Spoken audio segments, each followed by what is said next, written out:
মুরলির তারিখ 22 জুলাই 2024। ওম শান্তি।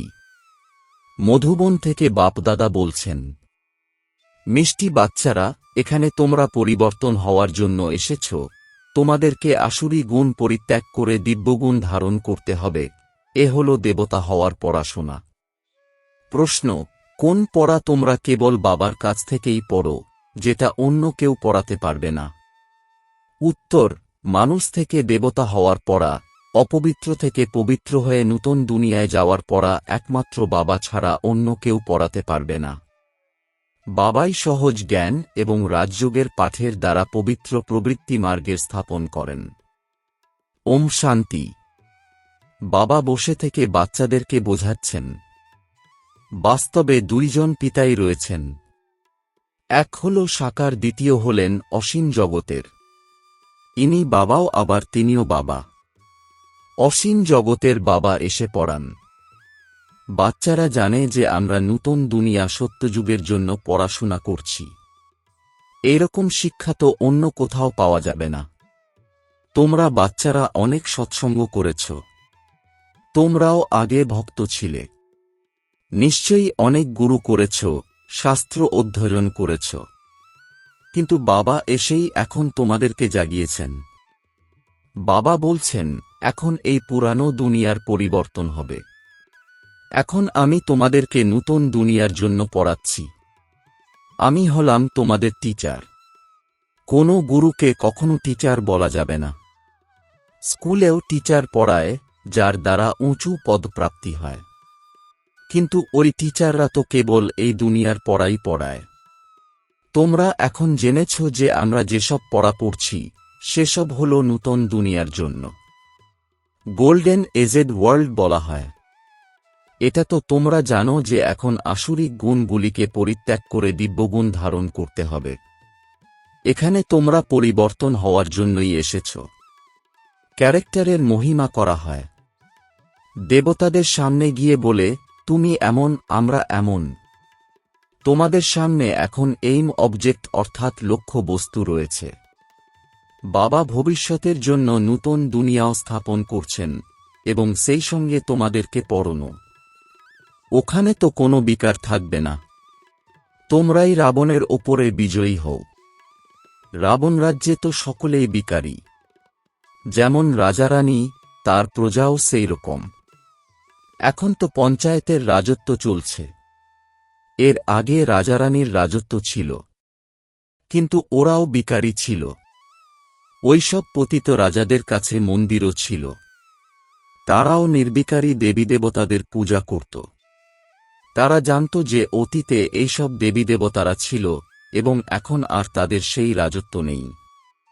বাবা আত্মাদেরকে পবিত্র বানাচ্ছেন এবং স্মরণ করিয়ে দিচ্ছেন যে তোমরাই দিব্য শরীরধারী ছিলে। তোমাদের আত্মা এবং শরীর দুটোই পবিত্র ছিল। এখন পুনরায় বাবা এসে পতীত থেকে পবিত্র বানাচ্ছেন। সেই জন্যেই তোমরা এখানে এসেছ। বাবা অর্ডিন্যান্স অর্থাৎ নির্দেশিকা জারি করেছেন, বাচ্চারা, কাম বিকার হল মহাশত্রু। এটাই তোমাদেরকে আদিমধ্যন্ত দুঃখ দিয়ে এসেছে। এখন তোমাদেরকে ঘর গৃহস্থে থেকেই পবিত্র হতে হবে। এমন নয় যে দেবীদেবতাদের পারস্পরিক ভালোবাসা থাকবে না, কিন্তু ওখানে কোনো বিকারী দৃষ্টিও থাকবে না। সম্পূর্ণ নির্বিকারী হবে। তাই বাবাও বলছেন, ঘর গৃহস্থে থেকেই কমল পুষ্পের মতো পবিত্র জীবন যাপন করো। অতীতে তোমাদের যেমন পবিত্র জুটি ছিল, ভবিষ্যতেও সেই রকম হতে হবে। প্রত্যেক আত্মাই বিভিন্ন নাম এবং রূপ ধারণ করে পার্ট প্লে করে এসেছে। এখন এটা হলো তোমাদের অন্তিম জন্ম। পবিত্রতার বিষয়েই অনেকে দ্বিধাগ্রস্ত হয়ে যায়। বুঝতে পারে না যে কিভাবে কম্প্যানিয়ন হয়ে থাকা যায়। কেবল কম্প্যানিয়ন অর্থাৎ সাথী হয়ে থাকার অর্থই বা কি? বিদেশে যখন বৃদ্ধ হয়ে যায়, তখন একজন কম্প্যানিয়ন রাখার জন্য বিয়ে করে যে তার দেখাশোনা করবে। এইরকম অনেকেই আছে যারা ব্রহ্মচারী হয়ে থাকতে পছন্দ করে। সন্ন্যাসীদের কথা তো আলাদা, কিন্তু গৃহীদের মধ্যেও এমন অনেকেই আছে যারা বিয়ে করা পছন্দ করে না। বিয়ে করা, তারপর সন্তানদের লালন পালন করা, এরকম জাল বিস্তার কেন করব যাতে নিজেই ফেঁসে যাব? এখানেও এরকম অনেকেই আসে যাদের ব্রহ্মচারী অবস্থায় 40 বছর হয়ে গেছে। এরপরে কি আর বিয়ে করবে? স্বাধীনভাবে থাকতে পছন্দ করে। বাবা তাদেরকে দেখে খুশি হন। এরা তো বন্ধনমুক্তই রয়েছে। বন্ধন বলতে কেবল শারীরিক বন্ধন রয়েছে। সেক্ষেত্রে দেহ সহ সবকিছু ভুলে কেবল বাবাকেই স্মরণ করতে হবে। যীশুখ্রিস্ট বা অন্য কোনো দেহধারীকে স্মরণ করতে হবে না।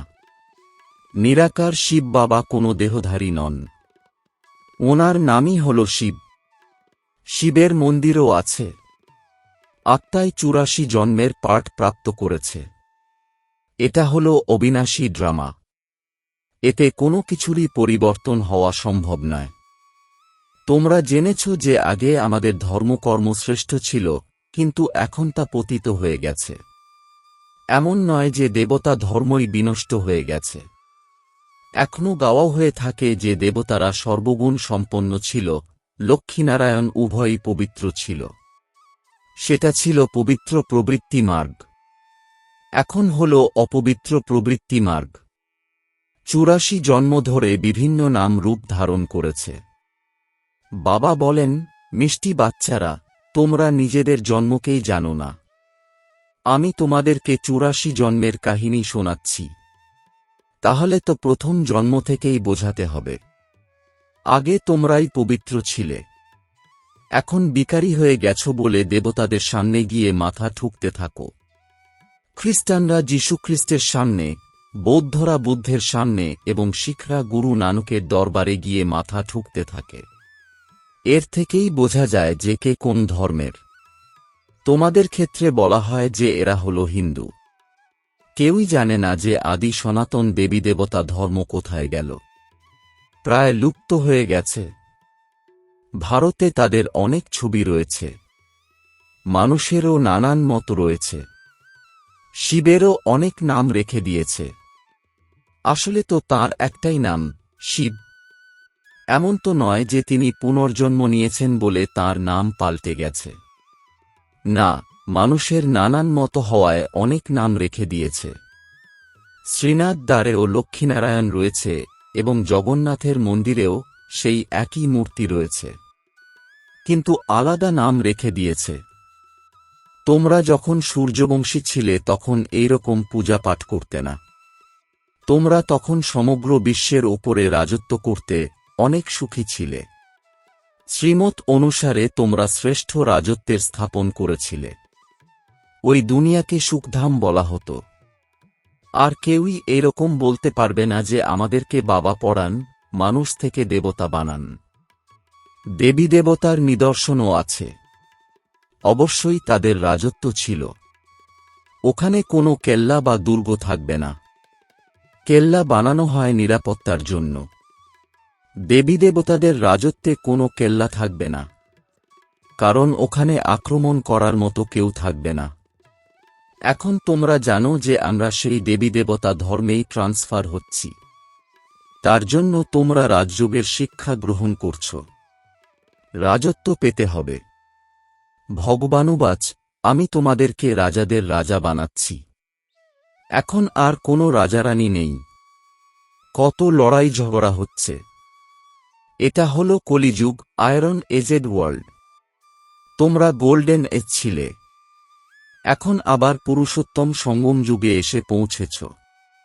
বাবা তোমাদেরকে প্রথম নম্বরে নিয়ে যাওয়ার জন্য এসেছেন, সকলের কল্যাণ করেন। তোমরা জানো যে আমাদেরও কল্যাণ হয়। সবার প্রথমে আমরাই সত্যযুগে আসি। বাকি যে যে ধর্ম রয়েছে সেগুলো সব শান্তিধামে চলে যাবে। বাবা বলেন, সবাইকে পবিত্র তো হতেই হবে। তোমরা হলে পবিত্র দেশের নিবাসী, যাকে নির্বাণধাম বলা হয়। বাণীর থেকেও ওপরে কেবল অশরীরী আত্মারাই থাকে। বাবা এখন তোমাদেরকে বাণীর ঊর্ধ্বে নিয়ে যাচ্ছেন। কেউই এরকম বলতে পারবে না যে আমি তোমাদেরকে শান্তিধাম বা নির্বাণধামে নিয়ে যাই।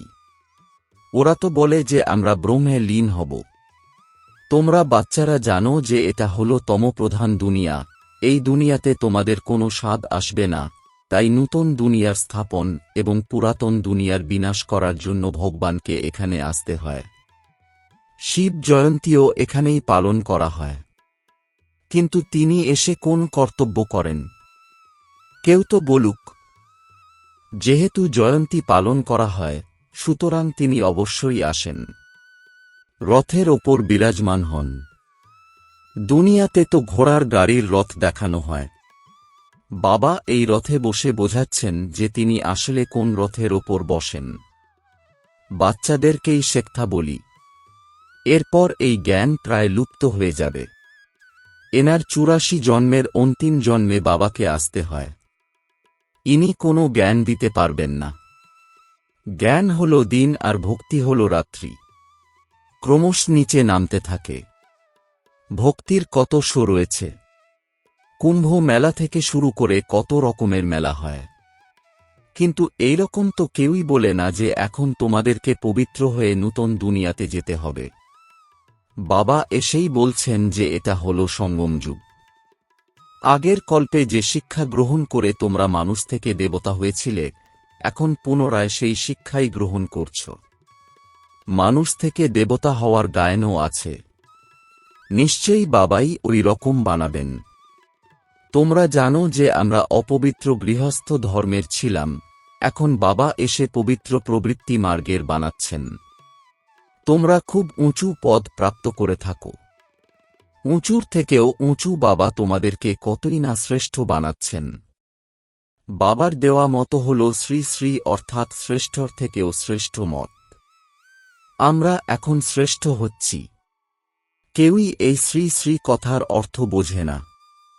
এই টাইটেল তো কেবল শিব বাবার ক্ষেত্রেই প্রযোজ্য। কিন্তু অনেকে তো নিজেকেই শ্রী শ্রী বলে দেয়। মালা জপ করা হয়, 108 রত্নের মালা হয়, কিন্তু ওরা তো 16,108-এর মালা বানিয়ে দিয়েছে। অষ্টরত্ন তো এর মধ্যেই রয়েছে। 4টে যুগল দানা এবং শিব বাবা, 8টা রত্ন এবং নবম হলাম আমি। তাদেরকে রত্ন বলা হয়। ওদেরকে বাবা ঐরকম বানায়। বাবার দ্বারাই তোমরা পরশ বুদ্ধি সম্পন্ন হচ্ছ। রেঙ্গুনে একটা জলাশয় আছে। কথিত আছে যে ওতে স্নান করলে পরি হয়ে যাবে। বাস্তবে এটাই হলো সেই জ্ঞান স্নান যার দ্বারা তোমরা দেবতা হয়ে যাও। ওগুলো তো হলো সব ভক্তিমার্গের কাহিনী। এটা তো হতেই পারে না যে জলে স্নান করলেই পরি হয়ে যাবে। ওসব হলো ভক্তিমার্গ। কত রকমের কাহিনী বানিয়ে দিয়েছে, কিছুই বোঝে না। তোমরা এখন বুঝতে পারো যে এই দিলওয়ারা কিংবা গুরু শিখর আসলে তোমাদেরই স্মৃতিচিহ্ন। বাবা তো অনেক উঁচুতে থাকেন, তাই না? তোমরা জানো যে বাবা এবং আমরা আত্মারা যেখানে থাকি সেটা হলো মূলবতন। সূক্ষ্মবতন তো কেবল সাক্ষাৎকারের জন্য, ওটা কোনো দুনিয়া নয়। সূক্ষ্মবতন কিংবা মূলবতনের ক্ষেত্রে বলা যাবে না যে ওয়ার্ল্ডের ইতিহাসের পুনরাবৃত্তি হয়। ওয়ার্ল্ড তো কেবল একটাই। এই ওয়ার্ল্ডের জন্যই বলা যাবে যে ওয়ার্ল্ড হিস্ট্রি রিপিট হয়। মানুষ চায় যাতে ওয়ার্ল্ড পিস হয়। ওরা এটা জানে না যে আত্মার স্বধর্মই হল শান্ত। জঙ্গলে গিয়ে তো কখনো শান্তি পাওয়া যাবে? তোমরা বাচ্চারা সুখ প্রাপ্ত করো, আর বাকি সবাই শান্তি প্রাপ্ত করে। যারা আসবে তারা সকলেই আগে শান্তিধামে যাবে, তারপর সুখধামে আসবে। কেউ কেউ বলে যে আমি জ্ঞান নিতে চাই না, পরের দিকে আসব, তাহলে অনেকটা সময় মুক্তিধামে থাকতে পারব। এটা তো ভালো যে অনেকটা সময় মুক্তিধামে থাকতে পারব, এখানে 2-1 জন্ম পথ পাব। কিন্তু এটা কি কোনো কাজের কথা হলো? যেমন মশা জন্ম নিল আর মরে গেল, সেইরকম একটা জন্মের জন্য এখানে এসে কি কোনো সুখ পাওয়া যাবে? সেটা তো কোনো কাজেরই হলো না, যেন কোনো পার্টি নেই। তোমাদের পার্ট তো অনেক উচ্চ। তোমাদের মতো সুখ তো কেউ দেখতেও পারে না, সেই জন্য পুরুষার্থ করা উচিত। অনেকে করছেও। আগের কল্পেও তোমরা পুরুষার্থ করেছিলে, নিজের পুরুষার্থ অনুসারে ফল পেয়েছিলে। পুরুষার্থ না করলে তো কোনো ফল পাবে না। পুরুষার্থ তো অবশ্যই করতে হবে। বাবা বলছেন এও ড্রামা বানানো রয়েছে। তোমরাও পুরুষার্থ করতে শুরু করবে। এমনি এমনি কিছুই হবে না। তোমাদেরকে অবশ্যই পুরুষার্থ করতে হবে। পুরুষার্থ ছাড়া কিছুই হবে না। কাশি হলে কি আপনা আপনি ভালো হয়ে যায়? ওষুধ খাওয়ার পুরুষার্থ তো করতেই হয়। অনেকে তো ড্রামার ওপর সবকিছু ছেড়ে দেয়। যা ড্রামাতে আছে সেটাই হবে। বুদ্ধিতে এইরকম উল্টোপাল্টা জ্ঞান বসানো উচিত নয়। এটাও হলো মায়াবী বিঘ্ন। অনেক বাচ্চা পড়াশোনাও ছেড়ে দেয়। এটাকে বলা হয় মায়ার কাছে পরাজয়। এটা তো যুদ্ধ, তাই না? মায়াও খুব শক্তিশালী। আচ্ছা, মিষ্টি মিষ্টি প্রশিক্ষার্থী বাচ্চাদের মাতাপিতা বাপদাদার স্মরণসহ স্নেহসুমন আর সুপ্রভাত। আত্মিক পিতার আত্মিক বাচ্চাদেরকে জানাচ্ছি নমস্কার। ধারণার জন্যে মুখ্য সার: ১. শ্রেষ্ঠ রাজত্ব স্থাপন করার জন্য শ্রীমত অনুসারে চলে বাবার সহযোগী হতে হবে। দেবতারা যেমন নির্বিকারী, সেইরকম ঘরগৃহস্থে থেকে নির্বিকারী হতে হবে। পবিত্র প্রবৃত্তি বানাতে হবে। ২. ড্রামার পয়েন্টকে উল্টো ভাবে ইউজ করা উচিত নয়। ড্রামা বলে বসে গেলে চলবে না। পড়াশোনাতে সম্পূর্ণ মনোযোগ দিতে হবে। পুরুষার্থের দ্বারা নিজের শ্রেষ্ঠ প্রালব্ধ বানাতে হবে। বরদান: কমল পুষ্পের সিম্বল অর্থাৎ চিহ্ন বুদ্ধিতে রেখে নিজেকে স্যাম্পল মানে উদাহরণস্বরূপ মনে করা ডিট্যাচ এবং প্রিয় ভব। এর বিস্তার: প্রবৃত্তিতে থাকার সিম্বল হল কমল পুষ্প। তো কমল হও আর বাস্তবায়িত করে দেখাও। যদি বাস্তবায়িত না করতে পারো তাহলে কমল হতে পারবে না। তো কমল পুষ্পের সিম্বল বুদ্ধিতে রেখে নিজেকে স্যাম্পল মনে করে চলো।